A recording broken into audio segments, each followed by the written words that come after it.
तो नमस्कार, traders diary में आपका स्वागत है। मैं हूं आपके साथ कुशल गुप्ता और यहां पर मंथली एक्सपायरी का दिन है। किस तरह से मूड माहौल अरमान हमें नज़र आता है उस पर तो हम विस्तार से चर्चा करेंगे ही। बट बहरहाल कल के जिस तरह से 2:30 बजे के बाद, इनफैक्ट 2 बजे के बाद भारतीय बाजारों में जो भारी बिकवाली देखने को मिली, उसके बारे में आपका क्या कहना है? देखिए वही वो काफ़ी इंटरेस्टिंग था, क्योंकि अगर आप देखिए उस समय से अगर आप देखें इधर 2:30 बजे के आसपास आपको कोई ऐसा बड़ा मूवमेंट नहीं देखने को मिलता। एक रेंज बाउंड में आपको ट्रेड दिखना था और एक साथ ऐसा लग रहा था कि कुछ खबर के चलते शायद हो सकता है कि एकदम ऐसे बिकवाली आती हुई दिखी थी। पर उसके साथ साथ एक और चीज़ इंटरेस्टिंग ये भी कि आप मिड कैप और स्मॉल कैप की देखिए, वहाँ पर उस समय फिर भी तेजी थी और कई सारे स्टॉक्स वहाँ पर फिर भी अच्छे परसेंट के साथ गेन कर रहे थे। तो ये जो इंटरेस्टिंग है, हमने पहले भी लिंक करके बताया था कि आप लार्ज कैप से पैसा लगातार स्मॉल कैप या मिड कैप में जा रहा है, तो ये जो डाइकॉटमी आप अगर आप देख रहे हैं तो ये काफ़ी इंटरेस्टिंग आपको देखने को मिल रही है कि जहां पर अगर आपका लार्ज कैप में वहां पर दिक्कत आ रही है, पर मिड कैप और स्मॉल कैप फिर भी रोबस्ट है हमेशा। बिल्कुल। तो मिड कैप और स्मॉल कैप इन दोनों जो स्पेसेस हैं वहाँ पर शानदार तेज़ी आपको कल देखने को मिली। और अब यही देखना है कि हमारे बाज़ारों पर जो खासकर फ्रंटलाइन इंडाइसेस हैं उन पर किस तरह का दबाव या फिर वापस से रिकवरी हमें देखने को मिलती है, क्योंकि एक शार्प फॉल कल के दिन में आखिरी 1-1.5 घंटे में आता हुआ नज़र आया है। खासकर बैंक निफ्टी आप देखिए, वहाँ पर बड़ा दबाव देखने को मिला था। हालांकि एक बार जो नज़र है गिफ्ट निफ्टी पर देख लेते हैं, डाउ फ्यूचर्स कैसे परफॉर्म कर रहे हैं। ऑलमोस्ट 0.2% तक की बढ़त के साथ डाउ फ्यूचर्स आपको परफॉर्म करते हुए दिख रहे हैं। साथ ही गिफ्ट निफ्टी भी करीबन 30-31 अंकों की तेज़ी दिखा रहा है। तो आपको यही देखना है कि यहाँ पर आज किस तरह का सेटअप रहता है। और स्पेसिफिकली आप देखिए तो यहाँ पर डाउ जोन्स यहाँ पर ऑलमोस्ट फ्लैट ट्रेड करते हुए नज़र आए थे, तो बहुत ज़्यादा तेज़ी मंदी का मूड माहौल वहाँ पर भी नहीं था। तो देखना है कि आज हम इसको कैसे लेकर जाते हैं। तो चलिए इसी के साथ पारे की शुरुआत कर लेते हैं। अरमान, आप बताएं कैश सेगमेंट में कौन सा स्टॉक चुना है? देखिए कैश सेगमेंट में जो स्टॉक मैंने चुना है वो है पतंजलि फूड्स। अब उसका रीज़न क्या है ये आपको मैं पहले भी दे चुका हूँ। उस समय मैंने आपको इन्वेस्टमेंट के हिसाब से दिया था और आपको कैलकुलेशंस करके बताया भी था कि मेरे हिसाब से जो इसका इफेक्टिव प्राइस होना चाहिए वो ऑलरेडी 1250 का तो मिनिमम होना ही चाहिए। उसके बाद ऑलरेडी वहाँ पर टच होता हुआ दिखा है। फंडामेंटली अभी भी अगर आप देखें लॉन्ग टर्म के हिसाब से स्टोरी बिल्कुल इंटैक्ट है, पर आज जो है मैंने उसको रीज़न दिया है ट्रेडिंग के हिसाब से, इसलिए दे रहा हूँ मैं, क्योंकि आप अंतर्राष्ट्रीय बाजार में अगर आप देखेंगे तो पाम ऑयल की कीमतों में आपको जो है रिकवरी आती हुई दिखी है। अगर कल के सत्र में लगभग 2% के आसपास की तेजी आती हुई दिखी थी आपको। पिछले 15 दिन की अगर आप बात करें तो 8% के आसपास की तेजी थी। वहीं अगर मैं मई की क्लोजिंग से बात करूं तो मई की क्लोजिंग से अभी तक अगर आप देखें तो पाम ऑयल की कीमतों में इंटरनेशनली अगर आप देखें तो लगभग 28% के आसपास की तेजी आती हुई दिखी है। और अगर आप रिंगिट पर टन की स्पेसिफिकली अगर आप बात करें तो वो 4000 से भी ऊपर जो है यहाँ पर आता हुआ दिखा है। हालांकि अगर कुछ समय पहले देखेंगे वहाँ पर भी आया था, फिर वापस डिप आया था, फिर उसके बाद आपको जो है अच्छी खासी रिकवरी आती हुई दिखी है। इसलिए पतंजलि फूड्स में आप करेंगे खरीदारी। टारगेट रखेंगे 1260 का, स्टॉप लॉस रखेंगे 1204 का।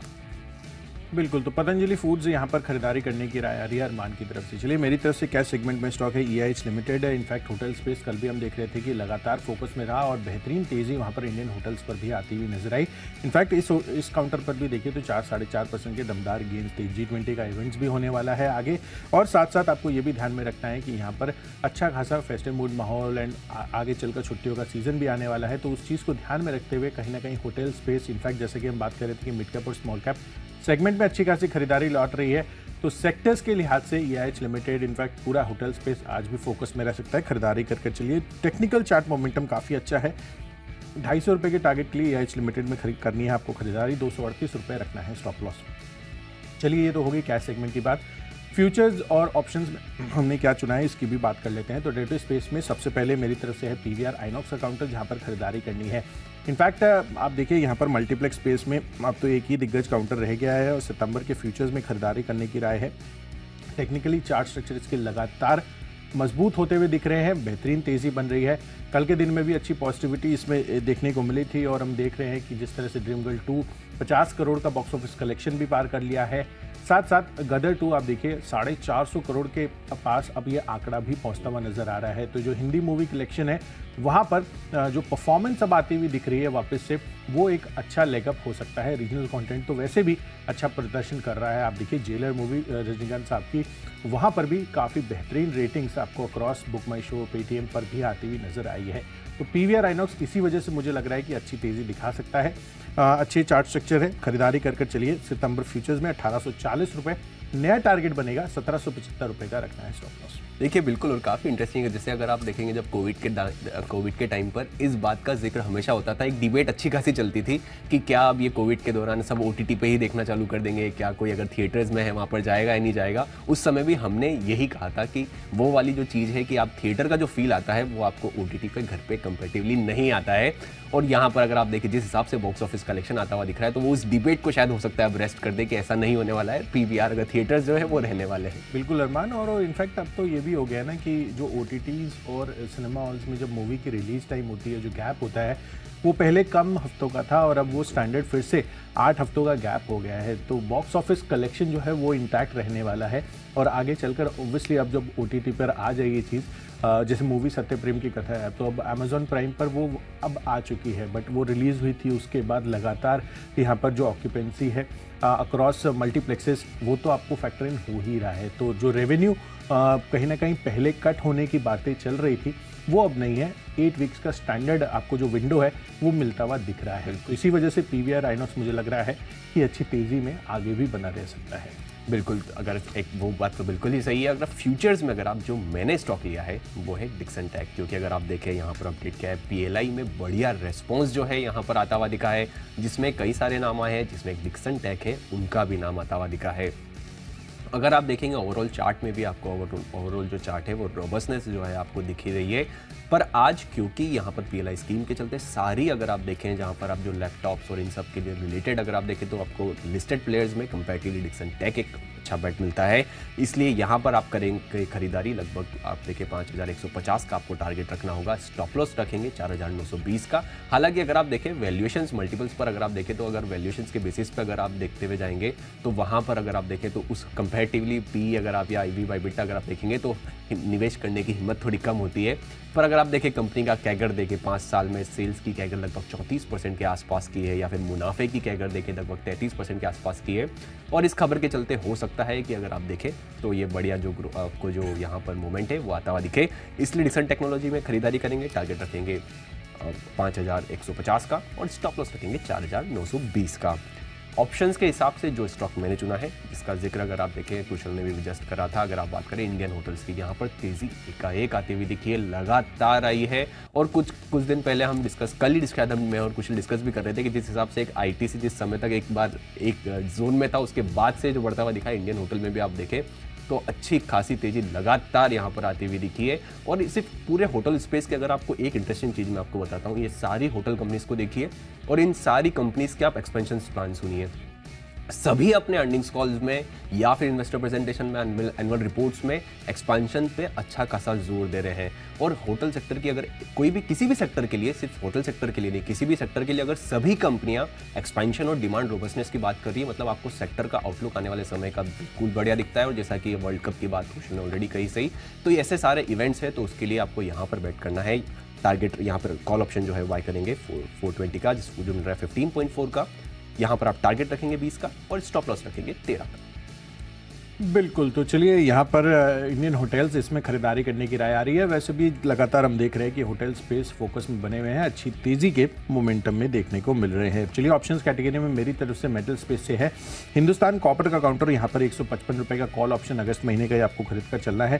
क्योंकि अगेन जैसे कि कल भी मैंने आपको ऑप्शन दिया था, यहाँ पर इसके अगस्त महीने का ही ऑप्शन आपको खरीदना है। क्योंकि आप देखिए यहाँ पर सितंबर महीने में बहुत ज़्यादा कॉन्ट्रैक्ट की फॉर्मेशन अभी भी NSE पर मुझे नहीं आती हुई दिखी है। तो इसी वजह से हिंदुस्तान कॉपर खरीदारी कर चलिए। FNO बैन लिस्ट तो ऑफकोर्स बाहर निकला है, और अगर आपको ऑप्शन में नहीं ट्रेड करना है तो हो सकता है कि आप यहाँ पर कैश सेगमेंट में भी खरीदारी कर चल सकते हैं। बट बहरहाल ऑप्शन कैटेगरी में अगस्त महीने का 155 रुपये का कॉल ऑप्शन हिंदुस्तान कॉपर, मजबूत चार्ट स्ट्रक्चर है, लगातार अच्छी खासी तेजी इसने बनाई दी है।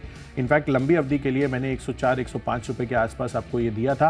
150 रुपये के टारगेट के लिए वो ऑलरेडी अचीव हो चुका है और अच्छे खासे ब्रेकआउट के लिए ये कैंडिडेट बनता हुआ दिख रहा है। तो करीबन 1.25 रुपये पर 155 रुपये का कॉल ऑप्शन मिल जाएगा। 4 रुपये का टारगेट बनाइए, 1 रुपये का आपको रखना है स्टॉप लॉस। चलिए ये तो हो गई पहली 3 कैटेगरीज की बात। अब आगे बढ़ते हैं टेक्निकल चार्ट्स पर हमने कौन से स्टॉक चुने हैं। और टेक्नोपिक के लिहाज से मैंने एक स्टॉक बिकवाली का चुना है और वो है बजाज फाइनेंस का काउंटर। अब आप देखिए जो MSCI का अगस्त रिव्यू हुआ था आज से 2-3 हफ्ते पहले, उसमें ये चीज़ आती हुई दिखी थी कि जो वेटेजेस है कुछ एक काउंटर्स के उन्होंने कम किए हैं, और जाहिर सी बात है कि अगर वेटेज कम किए हैं तो आगे चलकर आउटफ्लोज भी यहाँ पर होते हुए दिख सकते हैं। और आज यहाँ पर जो अगस्त रिव्यू इन्होंने किया था उसकी आज की क्लोजिंग से ये चीज़ इफेक्टिव हो जाएगी। तो एक्सपेक्टेशंस यही है कि जो इनफ्लोज या आउटफ्लोज या जो बदलाव होने हैं मार्केट के लिहाज से, वो हो सकता है कि आज पूरे दिन के दौरान MSCI की जो वेटेजेस में बदलाव हुए हैं या फिर इंक्लूजन और एक्सक्लूजन हुए हैं वो आपको इफेक्ट में आते हुए दिखें। तो बजाज फाइनेंस सितंबर का फ्यूचर्स बिकवाली कर चलना है 7,080 रुपये के टारगेट के लिए। टेक्निकली भी चार्ट स्ट्रक्चर कमज़ोर है, तो यहाँ पर 7,080 रुपये के टारगेट बनाइए, 7400 रुपये रखना है स्टॉप लॉस। देखिए टेक्निकली जो स्टॉक मुझे पसंद आ रहा है, जहाँ पे कल के सत्र में भी आपको तेजी आती हुई दिखी थी, और शायद ही कुछ ऐसा कोई एक ऐसे हफ्ता जाता है जहाँ पर हमने इस स्टॉक के बारे में बात नहीं की हो, वो है लेमन ट्री।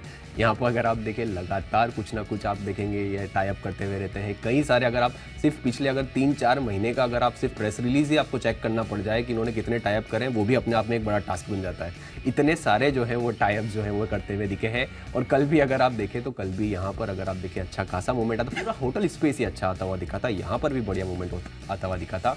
तो हो सकता है ये जो मोमेंटम है आज भी कंटिन्यू होता हुआ दिखे, इसलिए लेमन ट्री होटल यहाँ पर आप करेंगे खरीदारी। टारगेट रखेंगे 113.5 का और स्टॉप लॉस रखेंगे 108.7 का।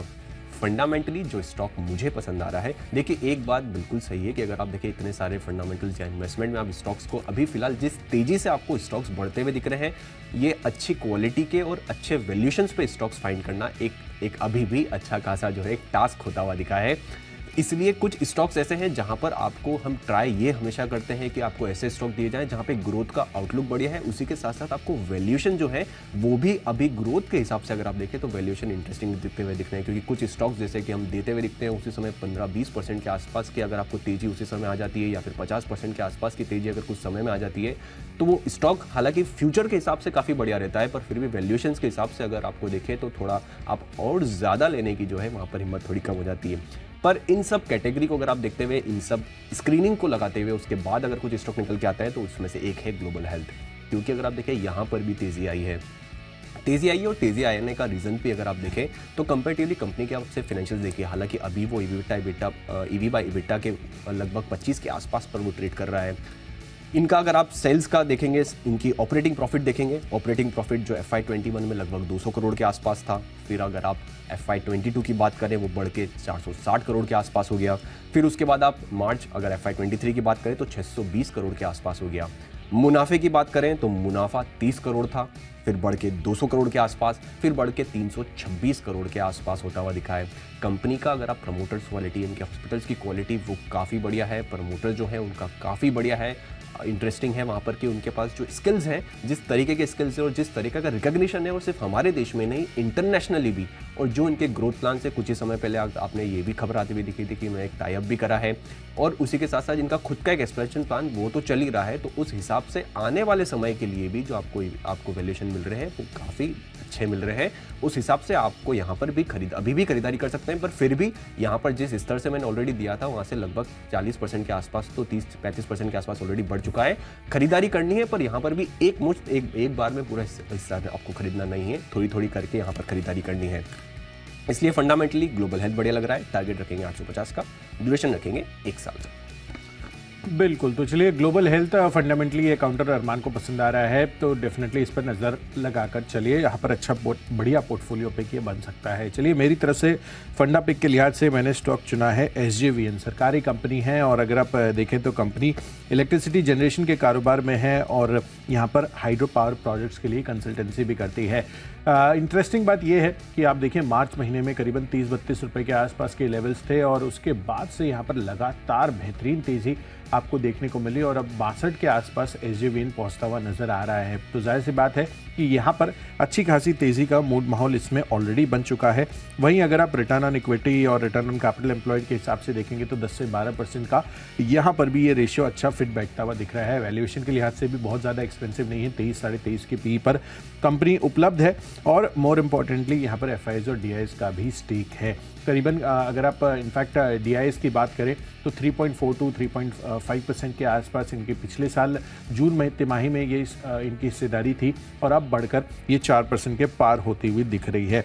तो यहाँ पर कंपनी ने ओवरऑल प्रदर्शन भी बढ़िया किया है, ऑपरेटिंग मार्जिन्स पर भी अच्छा प्रदर्शन इस तिमाही में कंपनी ने किया है। तो मुझे लग रहा है कि आगे के लिए ये काफ़ी अच्छा कैंडिडेट बन सकता है अगर आपको capital preservation point of view से इस चीज़ को ध्यान में रखकर चलना है, क्योंकि मार्केट में वॉलिटिलिटी हमें साफ तौर पर अभी फिलहाल देखने को मिल रही है। तो यहाँ पर SJVN लंबी अवधि के लिए निवेशित रह सकते हैं। 20 से 25% के गेंस के हिसाब से 75 रुपये का कंजर्वेटिव टारगेट में लेकर चल रहा हूँ एज ए फंडा पिक।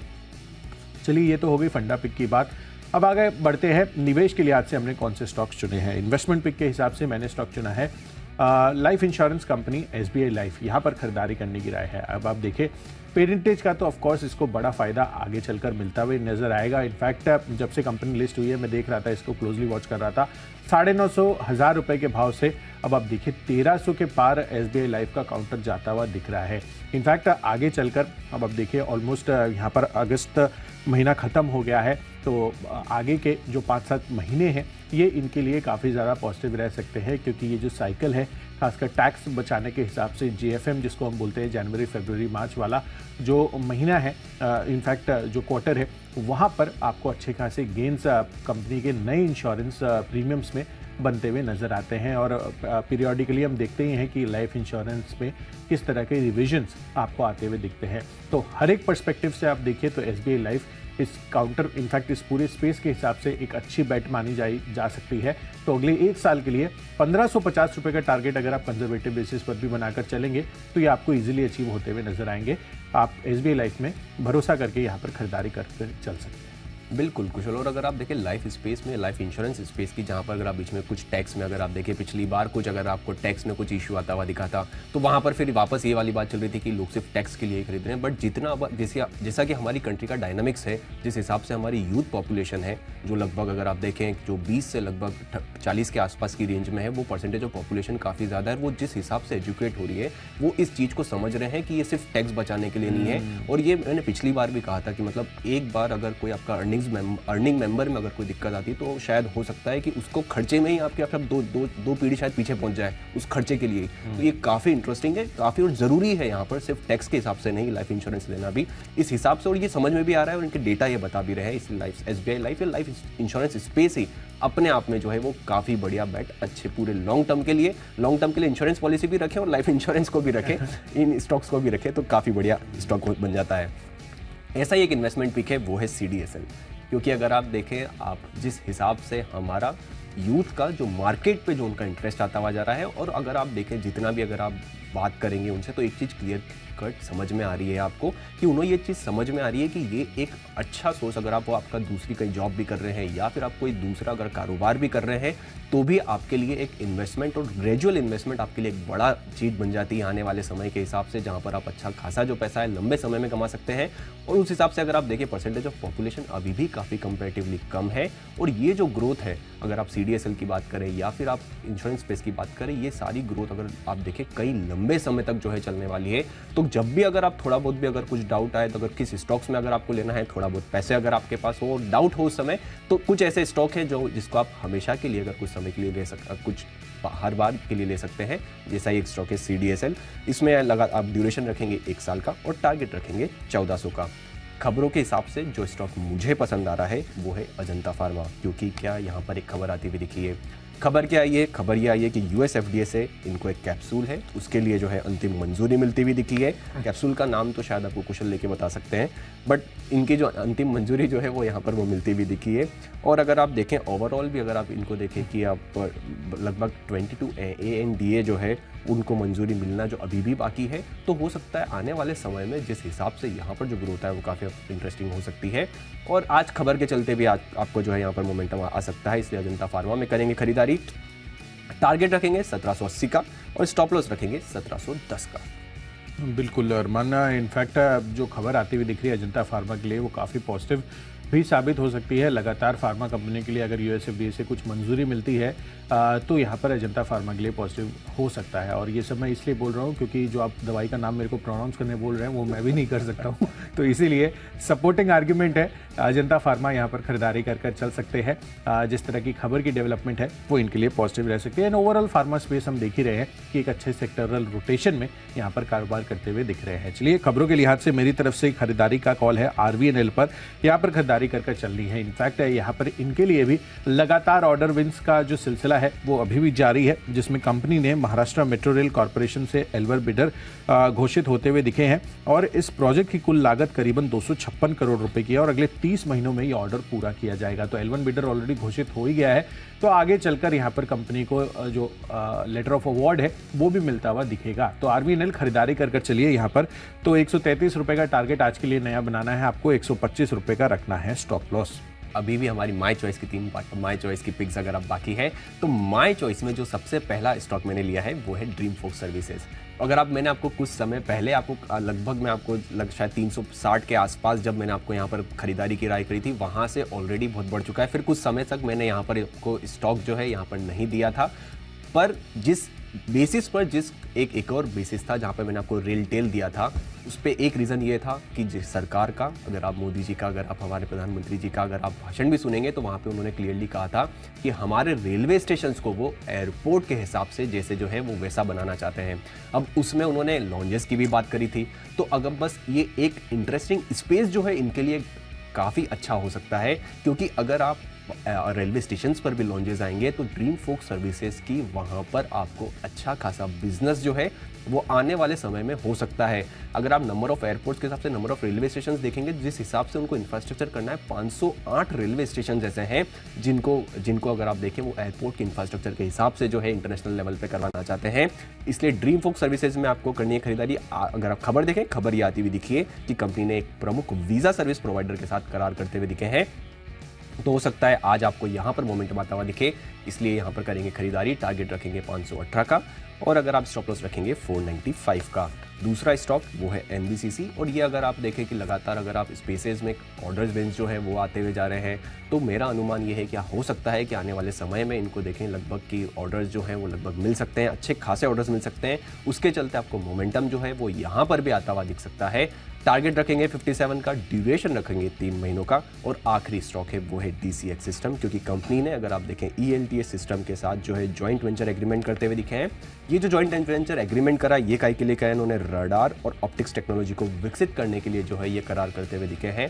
और अगर आप देखें इस स्पेस में ही अच्छी खासी ग्रोथ, आपको नए ऑर्डर विंस जो है वो लगातार आते हुए जा रहे हैं, इसलिए DCX सिस्टम में आप करेंगे खरीदारी। टारगेट रखेंगे 339 का और स्टॉप लॉस रखेंगे 325 का। बिल्कुल। तो चलिए, यहाँ पर माय चॉइस कैटेगरी में अरमान ने तो अपनी चॉइसेस बता दी है। मेरी तरफ से यहाँ पर सबसे पहला कॉल है HDFC बैंक पर, जहाँ पर करनी है बिकवाली। MSCI की जो आज रीबैलेंसिंग होने वाली है, जो वेटेजेस में बदलाव होने वाले हैं, अगस्त का जो रिव्यू हुआ था उसमें यहाँ पर करीबन $58 मिलियन के आउटफ्लोज भी होते हुए दिख सकते हैं। तो सेंटिमेंटल नेगेटिव लिहाज से HDFC बैंक पर बिकवाली करने की राय है। चार्ट सेक्टर भी कल के दिन में नेगेटिव होता हुआ दिखा है। तो 1550 रुपए के टारगेट के लिए यहाँ पर बिकवाली करनी है। 1610 रुपए आपको रखना है स्टॉप लॉस। दूसरा कॉल है PI इंडस्ट्रीज, यहाँ पर भी इसके फ्यूचर्स में खरीदारी कर चलिए सितंबर महीने के। अब यहाँ पर भी जो वेटेजेस है MSCI रिव्यू में वो यहाँ पर बढ़ता हुआ दिखा है, तो ये एक एक्सेप्शन है। बाकी काफ़ी सारे स्टॉक्स में वेटेजेस घटे हैं, पर ये एकमात्र स्टॉक है जिसमें वेटेज बढ़ा है। इंक्लूजन और एक्सक्लूजन की बात सेपरेट है। तो यहाँ पर एक अच्छा खासा इन्फ्लूस की एक्सपेक्टेशंस है, खरीदारी कर चलिए। वैसे भी पेस्टिसाइड्स और एग्रोकेमिकल स्टॉक्स यहाँ पर फोकस में रहे हैं। 3820 रुपए के टारगेट के लिए खरीदारी कर चलिए। 3650 रुपए आपको रखना है स्टॉप लॉस। और आखिरी कॉल है HPCL, यहाँ पर करनी है आपको बिकवाली। कल भी आप देखिए 2-2.5% तक की गिरावट यहाँ पर देखने को मिली थी। तो टेक्निकली चार्ट सेक्टर अभी वीक होते हुए दिख रहे हैं OMCs के लिए, तो यहाँ पर बिकवाली कर चलिए। 250 रुपए के टारगेट आज के लिए बनाना है। 262 रुपए होगा स्टॉप लॉस। बिल्कुल। तो चलिए, सभी स्टॉक्स और उनके लेवल्स का हमने आपको डिटेल्स में बातचीत तो कर ली है, पर इसका एक क्विक रिकैप भी बनता है। तो सबसे पहले कैश सेगमेंट में मैंने चुना है होटल स्पेस से EIH लिमिटेड। कल भी अच्छे मोमेंटम में था, आज भी अच्छी तेजी बन सकती है। साथ ही PVR आइनॉक्स, यहाँ पर सितंबर के फ्यूचर्स में खरीदारी कर चलिए। बॉक्स ऑफिस कलेक्शन बेहतरीन साइड पर देखने को मिल रहे हैं। चार्ट सेक्टर भी पॉजिटिव है। Hindustan copper F&O ban list से बाहर आता हुआ दिखा है। चार्ट सेक्टर भी पॉजिटिव है, खरीदारी कर चलिए। बजाज फाइनेंस, यहाँ पर आपको करनी है बिकवाली। निफ्टी MSCI के वेटेज में यहाँ पर कमी होती हुई दिखी है, तो हो सकता है कि यहाँ पर सेंटिमेंटली इनके लिए नेगेटिव मूड माहौल बने। SJVN अगले एक साल में 75 रुपये के लक्ष्य दे सकता है। साथ ही सिमिलर अवधि के लिए SBI लाइफ में आप निवेश कर चल सकते हैं। खबरों के लिहाज से RVNL फोकस में रहेगा और माइचेस कैटेगरी में HDFC बैंक में करनी है आपको बिकवाली, PI इंडस्ट्रीज में करिए खरीदारी। पर HPCL का चार्ट सेक्टर अभी भी कमजोर है, कल के दिन में भी 2-2.5% तक की गिरावट थी, तो यहाँ पर करिए बिकवाली। और इन सब में आज के लिए मेरा बेस्ट पिक बन रहा है SBI लाइफ पर। अगले एक साल में लाइफ इंश्योरेंस स्पेस की कंपनी 1550 रुपये के टारगेट आपको ईजिली दे सकती है। देखिए, कर लेते हैं रिकैप। कैश में आपको पतंजलि फूड्स में करनी है खरीदारी। फ्यूचर्स में डिक्सन टेक्नोलॉजी बढ़िया लग रहा है। ऑप्शंस के हिसाब से इंडियन होटल्स का कॉल ऑप्शन बाय करेंगे। टेक्निकली लेमन ट्री होटल बढ़िया लग रहा है। फंडामेंटली ग्लोबल हेल्थ जो है वो काफ़ी अच्छा लग रहा है। इन्वेस्टमेंट के हिसाब से CDSL हमेशा के लिए वहाँ पर इन्वेस्टमेंट लगातार कर सकते हैं। खबरों के हिसाब से अजंता फार्मा में करेंगे खरीदारी। माई चॉइस में ड्रीम फोक सर्विसेज जहाँ पर खबर आती हुई दिखी है। NBCC जहाँ पर अच्छे ऑर्डर की उम्मीद है। और DCX सिस्टम जहाँ पर भी अगर आप देखें यहाँ पर आपको करनी है खरीदारी। और इन सब में जो मेरा बेस्ट पिक होगा वो है ग्लोबल हेल्थ मेदांता। एक तो प्रमोटर का क्वालिटी अच्छा है, हॉस्पिटल्स का क्वालिटी अच्छा है और आगे फ्यूचर का ग्रोथ आउटलुक भी अच्छा है और वैल्यूएशन भी आपको अच्छा है, तो इसलिए यहां पर करनी होगी खरीदारी। बिल्कुल। तो चलिए, सभी स्टॉक्स और उनके लेवल्स का हमने आपको रिकैप भी कर बता दिया है। पर आज मंथली एक्सपायरी के दिन आपको किस तरह से अपनी रणनीति बनानी है, क्योंकि कल आखिरी 1-1.5 घंटे में भारी बिकवाली का दौर हमें भारतीय बाजारों पर ऊपरी स्तरों से देखने को मिले थे। तो चलिए, इन सभी संकेतों को समझने के लिए सीधे चलते हैं शेयर बाजार लाइव में अनिल सर और दीप के पास। फिलहाल दीप हमारे साथ जुड़े हुए हैं। दीप, गुड मॉर्निंग। गुड मॉर्निंग कुशल, गुड मॉर्निंग अरमान। एक्सपायरी के लिए हो जाइए तैयार। वैसे तो पिछले 3-4 दिनों से ग्लोबल मार्केट के संकेत अच्छे आ रहे हैं, बट कल आखिरी घंटे में हमारे बाजार में थोड़ी नर्वसनेस आई थी। अब क्या वो एक्सपायरी को लेकर है या कुछ और कहां पर रहेगा आज का फोकस?